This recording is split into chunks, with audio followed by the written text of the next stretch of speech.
as we open up this podcast, I'd like to formally file an appeal.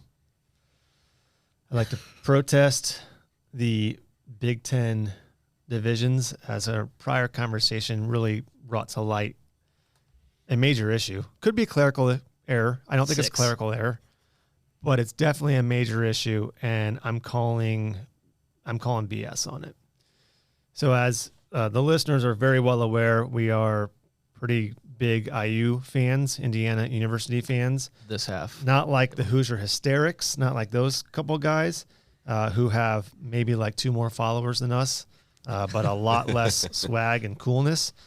But this is terrible. This is not right.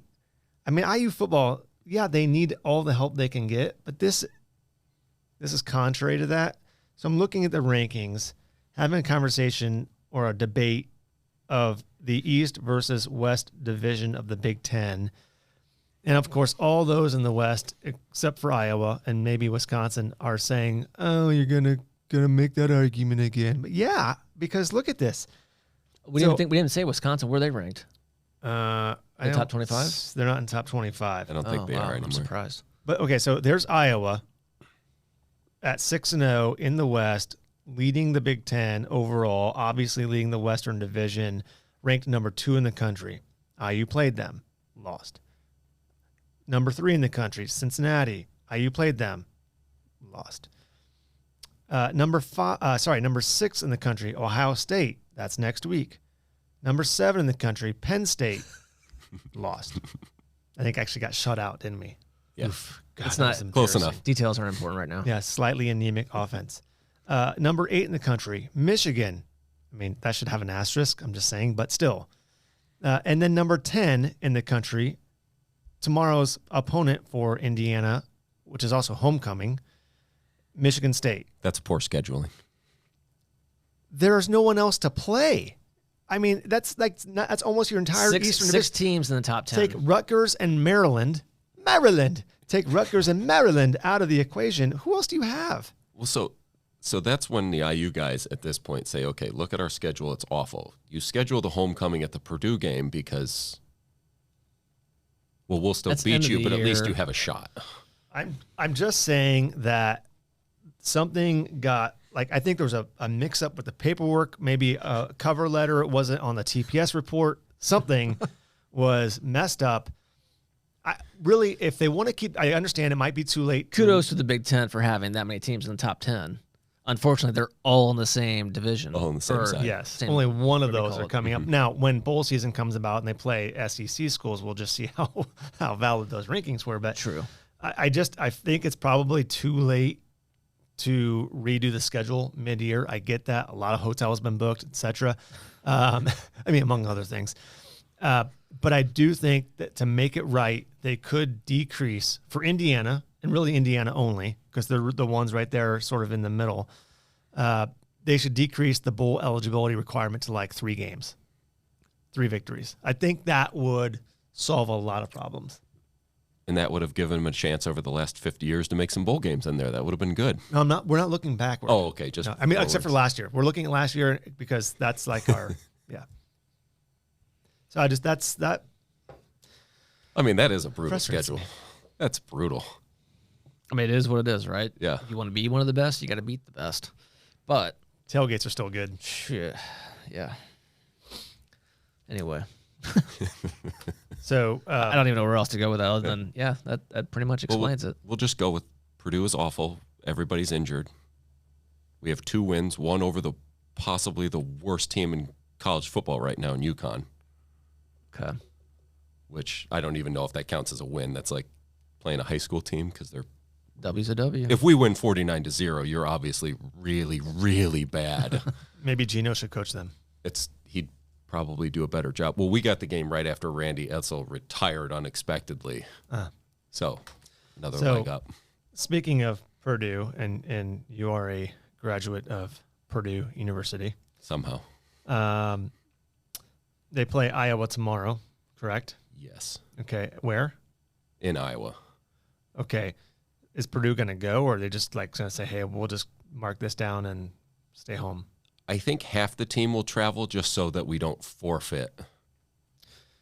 So one of our team members is a huge Iowa fan. Is there a wager? Has a wager been placed? Who's the Iowa fan? Chad. Oh, I did not realize. Yeah. No. And no, I mean, he wants to give me about 35 points. We can talk. Per half? That might be a better shot. Okay, so I have a question for you. Tell me what a Boilermaker is. Well, there's two of them. Oh. One is a train, because it boils the water for the steam to make the steam engine go. Or the better one is where you have a beer and you drop a shot of whiskey in it. So which one was the mascot named after? Probably the beer, but they put the train on it for optics. Gotcha. Now, does everyone that goes to Purdue look like Purdue, Pete? Because he's a pretty svelte dude. Although, massive noggin. Like, has anyone recognized how big his head is? Yes. And did you see the article before the season where they voted on the top 10 most terrifying or ugly, I can't remember which one, mascots? And we were, of course, number one, because if you get up close to that thing, it does feel like his eyes are sucking out your soul. It's got a massive head, and the eyes are creepy. Oh, yeah. Very creepy. For the record, I did a tour at Purdue last week with my daughter. Oh. And, yeah, that's all I'll say. That was just to be, you're not actually going to let that happen. That was just to be nice, right? Got to see some options just in case. We'll be in Bloomington next week. I mean, I love Mitch Daniels, Yep. but that's the only thing I can say positive about Purdue. Sorry. With my kids, too, they're younger than your children thus far, but their teachers are all IU, of course, in school. So anytime they go in, they always come back, Dad, our teacher is an IU teacher. It's like, well, sweetie, that's okay. We know what we say to those people. You're a really good teacher. Boo IU on the first day, and then we leave it alone after that. Yeah. Say, okay. Well, you know what? I think we can both agree on one thing. There's always basketball season. There is always basketball season. Yeah. That is correct. Well, we'll get into basketball here before long. I think, sadly, we're already anticipating that coming up. But, you know, I guess like kind of like the Cubs of old. There's always next year. Yeah.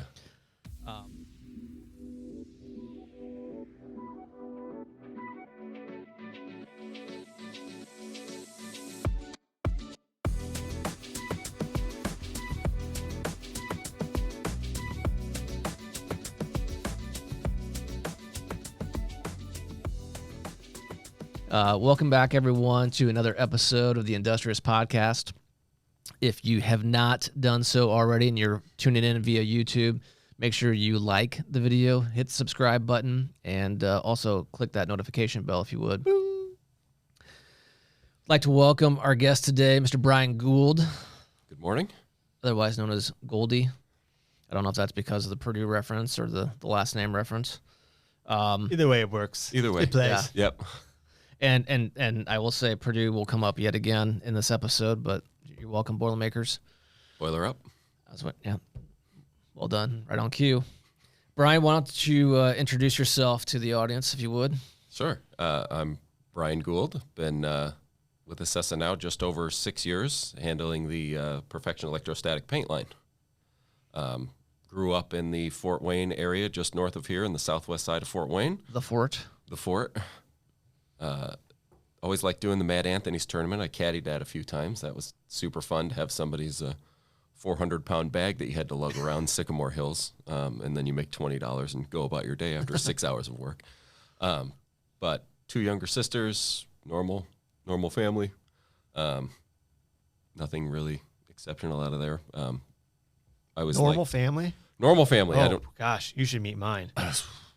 I have part of it. After we're done, I'll tell you about my sister. She's so fairly normal. My brother, he's got some stories. Okay. Oh, I didn't see you sitting there. Yeah.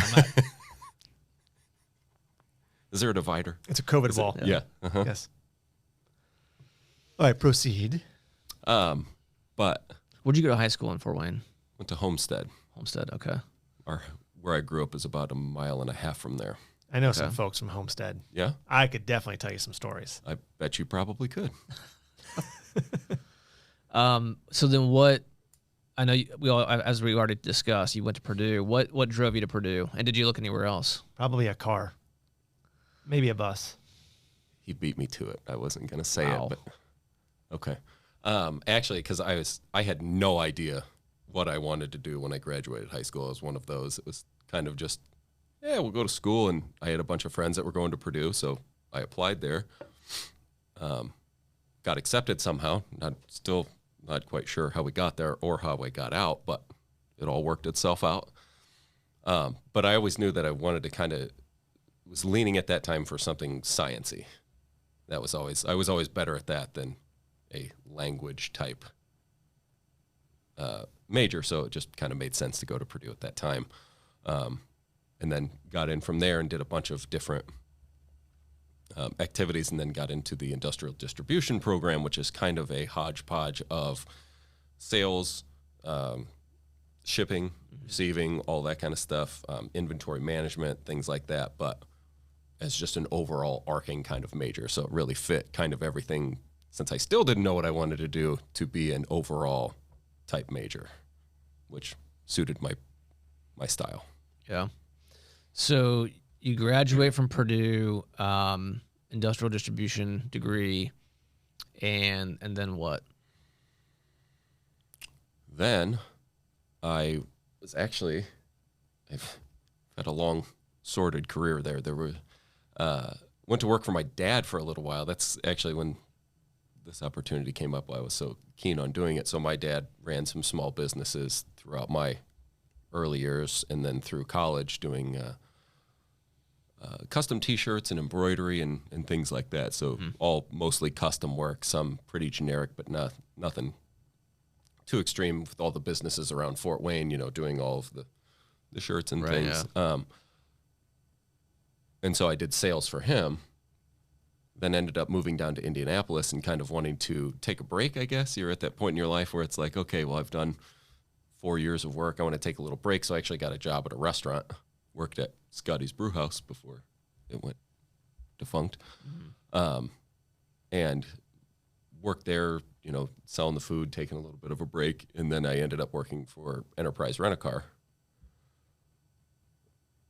Not too many good memories of Enterprise. It's very long hours, very little pay. Yeah. But from there, then I went and moved the family to Ohio, where we worked with worked for ASK Chemical, which is a foundry chemical division of used to be old Ashland Chemical, but they were in the process while I was there of being sold off, so they split it off as its own entity. And then this opportunity came up after that, and here we are. Yeah. So, Brian, you've been with us for how long now? Just over 6 years. Six in July. You've had your hands in a few things that we do. Obviously, the perfection line, or the electrostatic line, really kind of being the bulk of it, or the focus at this point in time. If you would, so I guess quick background first. So the perfection electrostatic paint line was originally developed by Lilly Industrial Coatings back in the day. They were subsequently acquired by Valspar, and then at some point, a few years after that, we were the master distributor, really. We were the master distributor throughout North America of that line, and ultimately acquired that the trade name and all that from them. And it's a brand of ours, of Accessa's today. Why don't you give a quick overview of the line itself? What all products are or make up that line, if you will? Sure. So, as we have our nice display here, we've got a couple of them on the table. But to start with primers, we have our Universal Enviro Prime, which is a single component, white, can be slightly tinted, universal primer, easy to use. We have a 2-component Enviro Epoxy Primer, gray, really good barrier coat, really good on controlling all of your pieces. Yeah, good for corrosion resistance as well, absolutely. Right? Yeah. Thank you. That's the word I was looking for, and I couldn't find it. And then for top coats, we have single component. We've got Enviro Enamel, which is single part, easy to use. We like to use it for demos, easy cleanup. Our Envirothane 2-part acrylic urethane product, which is really good for everything. Anything that you want, that's good. And then we have our Enviro Epoxy top coat, which is real good if you're in an indoor environment. Now, our Enviro Line, which has been out for several years now, but it's more of a 2.8 VOC, HAPS free, or HAPS compliant, I guess I should say, product line. We still have the conventional line as well, but would you say the Enviro Line is kind of the workhorse at this point in time? Absolutely. Really where the conventional line comes into play is down in our southern Florida, Miami/Fort Lauderdale markets is one of, we do have some customers across the country that have been using it for so long that they have it in their mind that nothing else will work. So they stick with the same products that they've always used. But and if we go to new customers or anybody calls in, the Enviro Line is where we go. Sure. So let me ask a question. We see that the brand name of the product family is Perfection Electrostatic Paint. When we talk about the word electrostatic, what makes this paint any different from any other coating that you'd say, oh, I've got industrial application going on metal, whether it be indoor, outdoor, whatever it may be? What's the difference between just going and buying any industrial coating versus the Perfection Electrostatic Paint line? So to jump back from that just a little bit, so there is electrostatic equipment as well. So if you're talking on the same vein, we have conventional spray equipment and electrostatic spray equipment. When you talk about electrostatic spray equipment, to get the electrostatics to work, they are built to what referred to as a resistivity range. So then once you have the equipment that has a certain range, the paint must fall within that range, that resistivity range, or it won't spray electrostatically. It'll still spray conventionally, but you won't get the wrap that you want to coat your parts. So that's the biggest thing, is every single time you open up a can of our paint, it is in that resistivity range and it is ready to go. Okay, so in somewhat layman's terms, the resistivity range, what you're talking about is the electrostatic equipment, and there's a variety or a range of that equipment. Some that are 100% electrostatic in terms of how it atomizes the paint. And for those who are saying, what are you talking about? Atomization means how do you take the liquid in the can and turn it into very, very tiny particles of liquid or droplets of liquid to then get on the part. So just like if you're at home and you've got a can of spray paint and you depress the button and it sprays out a fine mist, that is the atomized paint. So some equipment is 100% electrostatic atomization, and then as you come back down the scale towards more conventional, which would be essentially purely air atomization or air pressure, forcing the gun or the paint through the gun, you've got different ranges of electrostatic or combinations of electrostatic and air and so on. And when you talk about wrap, so what you're telling us is that the gun puts a charge in the paint. Correct. And different a positive and a negative, right? Because opposites attract. This is like...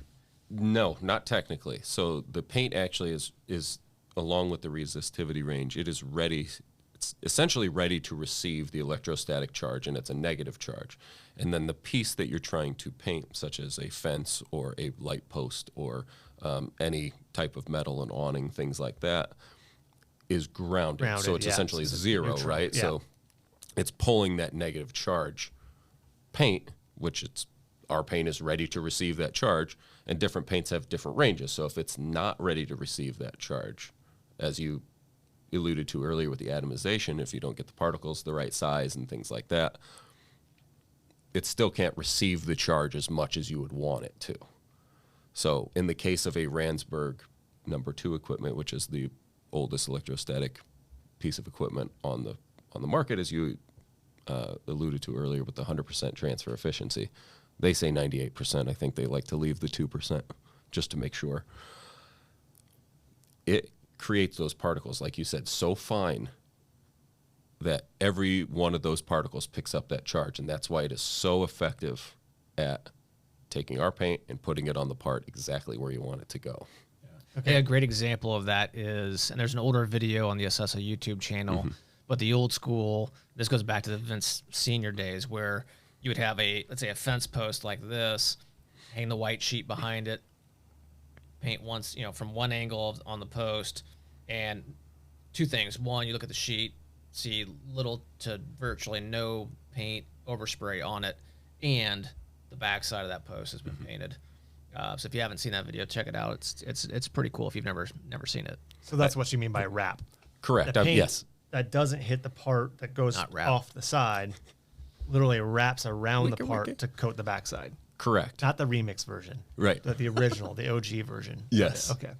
Yeah, essentially what you're doing. So in that same piece of equipment, the Ransberg, and like you said, there's different with that Ransberg, and the reason it's so effective, instead of pushing that paint with the air or the fluid pressure like you were talking about, it's essentially flinging the paint. And I was going to allude to the videos as well. It's hard to talk about it if people can't see it.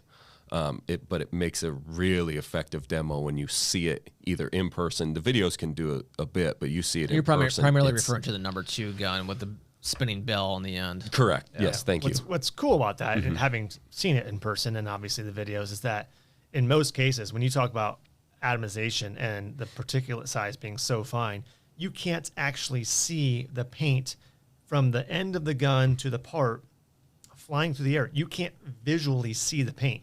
All you see is the part changing color, and that's actually pretty cool. It's like a magic show. It's really cool. Yeah. And just so we can clarify, we're talking about liquid paint here, folks. I know in the powder world, it's also applied electrostatically, and oftentimes I see, from a marketing standpoint, people use the term electrostatic specifically as an all-encompassing term for powder, but that's not necessarily the case. You can electrostatically apply liquid coatings, which is what we're talking about here. And do so without ovens to bake it. True. Which is why it's such a big on-site tool. So we spent a moment there talking about what the electrostatic means in terms of the paint and wrap and transfer efficiency, which transfer efficiency means that if 60% of the paint that I'm spraying lands on the part, then I have a 60% transfer efficient paint, which means 40% of the paint I sprayed just evaporated up into the atmosphere. So I lost 40% of my product in terms of waste. And you mentioned the number 2 gun, the Ransberg number 2 gun, which is the sort of the benchmark electrostatic equipment on the market, has, as they note, 98%. We just would say, as long as it's not windy out, you essentially have 100% transfer efficiency, which means you have 0 paint waste. Can you tell us why that's important? Why is the wrap, the efficiency, etc.? Why does that make a difference versus just going out and buying some regular paint, putting it through a regular gun? So as we say, the 2 biggest things with the electrostatic that we try to go over with customers is really the one that you just hit on with the transfer efficiency. You buy a gallon of the paint, you have the right equipment, the paint will go where you want it to go.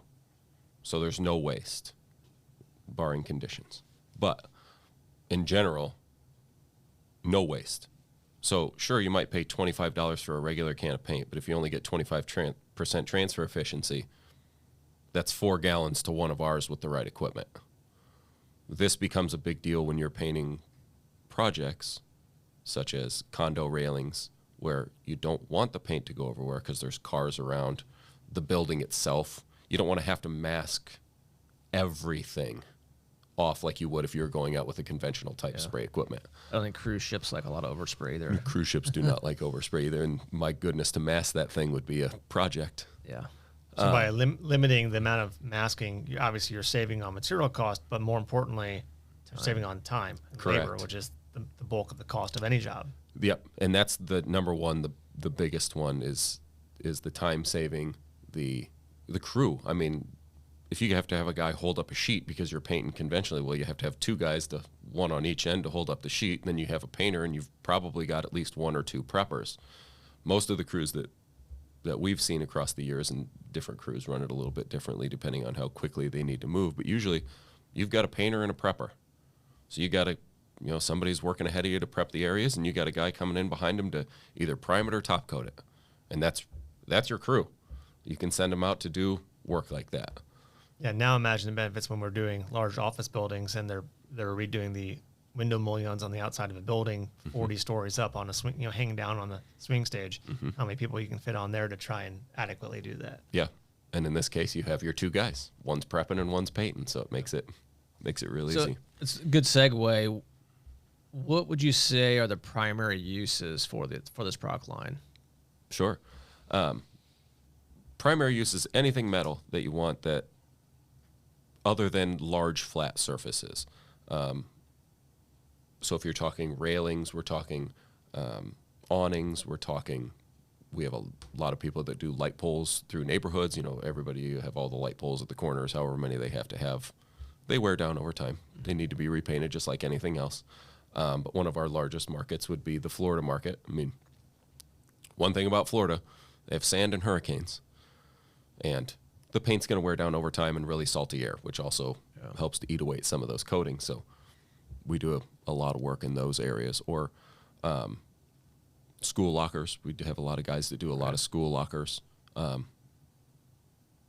Redoing office furniture. A lot of our customers have an outside application and then an inside application. So their outside application are doing those railing type jobs or hotels and window mullions and things. And then they have the inside, depending on where you are in the country, I guess, because then some people have winter, like us, where then in the winter they're doing the repainting office furniture and patio furniture and things like that. Elevator doors. Absolutely. Mm-hmm. Grocery encasements or whatever they call it, the refrigeration units. Yeah. Yes. Groceries. Yes. A lot of grocery stores. A lot of epoxy in grocery stores, yes. So in prior podcasts, we've talked to different suppliers, and we've talked a lot about our OEM environment. So our coatings going into a manufacturing process where somebody's manufacturing a widget of some sort, wood, metal, plastic, and they're using liquid coatings or chemicals in their manufacturing process. This is different. This is a different channel and different, I won't say end user, but different customer type, in that these aren't people that are the OEM. These are people that are doing a lot of refurbishment. And so we would call them professional contractors. There are painters out there. There are professional painters out there that certainly would not meet our criteria of qualification for electrostatic application, both the equipment, the paint, and of course then ultimately the job, which is where we kind of, in our world, that's how we define professional contractor, because it takes someone who really, has a certain level to them. Mm-hmm. Okay. Yeah, or in the case like when we're out doing demos and things, we're meeting with the owners generally. So we try to clarify at that point how important it is to have somebody that you can trust working our product and the equipment. The equipment's expensive.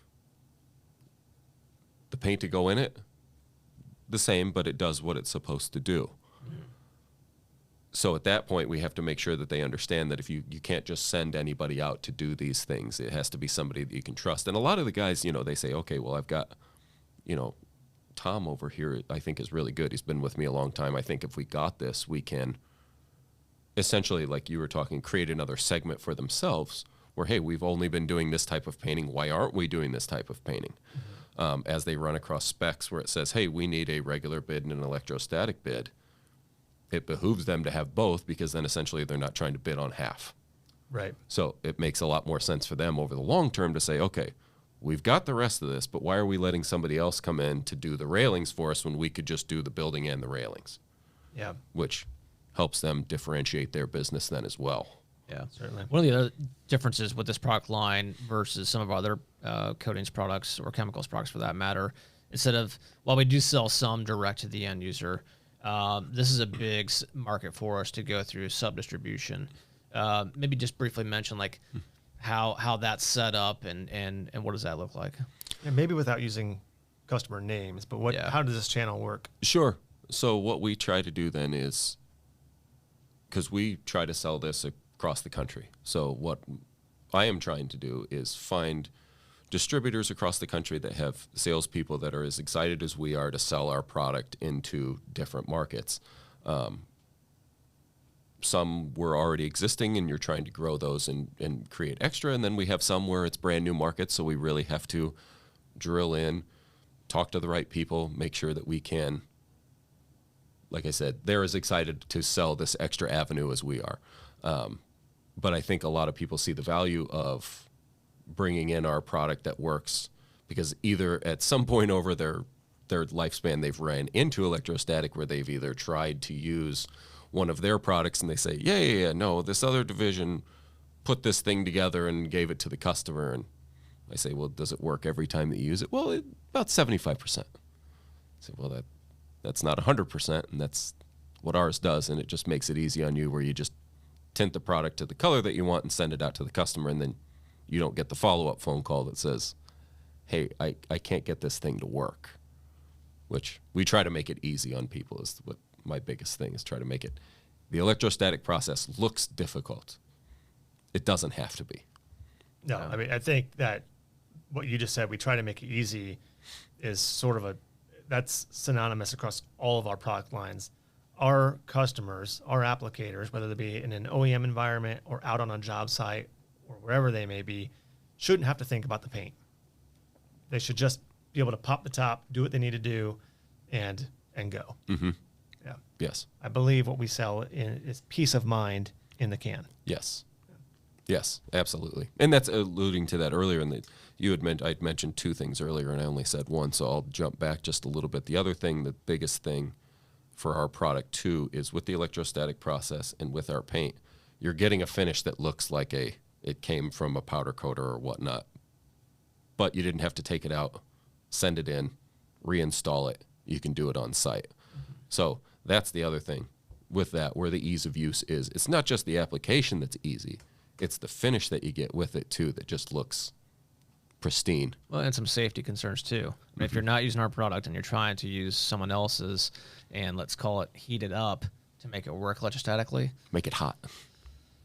There's some issues with that. Hey, if I throw some acetone in here, I can get it where I need it to be, but I'm not thinking the acetone has a -4 degree flash point, and I didn't ground my part because I don't really know what I'm doing because I'm cutting corners, and now I have a discharge of static electricity, kind of like in the wintertime when you shuffle your feet across the carpet and then you go and touch someone and shock them. Well, that shock was now a point of ignition. Yeah, and usually then as they're cutting the corners, they're supposed to add 1 ounce of this and 1 ounce of that. And instead they do a capful, which I've never seen a measurement on a cap, but everybody tells me that, well, I just add a capful. Well, how much is that? It's a capful. It's a capful. That's just a measurement in everybody's eyes, but not mine because I don't know what that means. The problem is that's the metric system. Yeah. I'm not familiar. Yeah. Yeah. We talked about the markets. It's probably a good segue. We actually have some new products coming out in the professional electrostatic paint line. Product that's out now is what we call the Envirothane DTM. So what makes it unique from the current Envirothane is it's actually even a little bit lower than VOC, but more importantly, it's formulated to work DTM, which means direct to metal. So we actually had a few OEM customers approach us with an opportunity that was kind of the catalyst, no pun intended, for developing this product. And it so far, all test results have looked pretty damn phenomenal. So I think it'll be interesting to see the market, how it reacts to this, the different avenues that people can utilize. Now, I would say if you're a current user and you're currently using the Enviro epoxy primer with the Envirothane top coat, in a lot of cases, I wouldn't just say, oh, sweet, I can stop using the primer now and just go with the top coat. I think overall, with the two-part system, you'll still get better corrosion resistance. So if your market demands corrosion resistance, I would probably stick with that. But it does open up avenues to other markets that we may currently not be in, having this DTM option. So stay tuned. Go to the Accessa website if you want more details on that, or contact Brian, and he'll be happy to get you more info. And then pending is what we call the Novo line, and the Novo standing for no VOC. So this will be a line of urethane products. We'll call it the Envirothane Novo, as well as a separate set of primers, and all of these are either 0 VOC or near 0 VOC. So the cool thing about that is, while still solvent-based, high-performing products and products that now we can take into certain markets that currently have environmental restrictions that certainly don't allow the conventional line, but in some cases don't even allow the current Enviro line. So I'll be excited about going into those markets and having some offerings there. And I know you've already been looking into that. Very excited. Yeah. No, I think both of them. We have, as you talked about earlier, Joe, the OEM applications with a DTM. I mean, we see a lot of OEMs where they don't want to do the multi-step process to get where we want to. It needs to be painted. It just needs to be painted.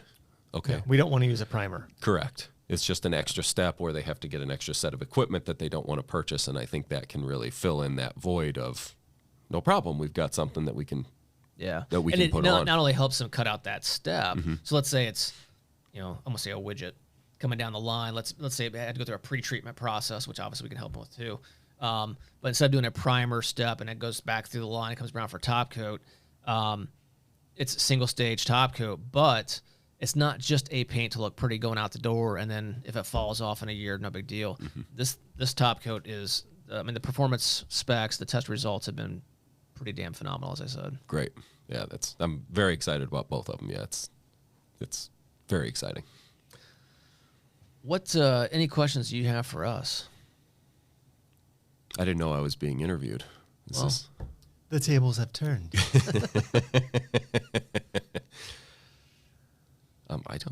I don't think so.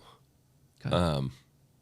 We talked about the new products. I mean, that's been my questions to you for the past year is just trying to beat down your door. Hey, where are we at? Where are we at? Where are we at? So like I said, I'm very, very excited about those. I think it really can open up some big doors for us to move forward with some different avenues, which is great. Yeah, no, we agree. We're excited about it as well, and obviously want to make sure all the ducks are in a row first, but we're excited to get this rolled out as well.